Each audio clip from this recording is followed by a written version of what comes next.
paano mag-send ng money from PayPal to GCash. Nagawan ko na pa ito ng tutorial noon, pero marami pa rin pong nagtatanong. Makikita nyo po dito guys na meron akong balance na ganito. Yung pong iba dito ay ililipat ko po sa GCash. Okay, ngayon guys, open lang natin ang GCash. Kasi guys, nailink ko na po ang PayPal ko sa aking GCash. Open lang natin ang GCash. Nagawan ko na po ito guys ng tutorial noon kung paano po mag-link ng PayPal sa GCash. Makikita nyo po dito guys na meron pa akong balance na 400 plus. Ngayon guys, itap lang natin ang cash in. Then dito po sa may search engine, i-type lang natin ang PayPal. Dahil nga po na-link ko na ito noon. Tap lang natin ang PayPal.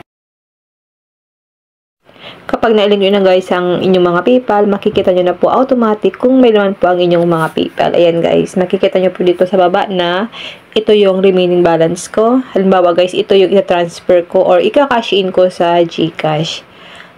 Lagyan ko siya guys ng 2.5. Dahil guys, magbabayad kasi ako sa condonation loan ko sa SSS. Then, itap lang natin ang next. Tap lang natin ang proceed. Your cash in is being processed. Kindly wait up to 24 hours. Tap lang natin ang okay. Dito guys, minsan po hindi naman talaga siya umaabot ng 24 hours. Minsan po seconds or minutes. Dumarating po agad once na nagtatransfer tayo ng GCash from PayPal to GCash. Okay? Papakita ko sa inyo guys na hindi po umaabot to ng 24 hours. Ayan guys, na-receive po agad natin yung kinash in natin or yung tinransfer nating pera from PayPal to GCash. Yun lang guys, sana po may natutunan kayo sa aking video and now thank you for watching.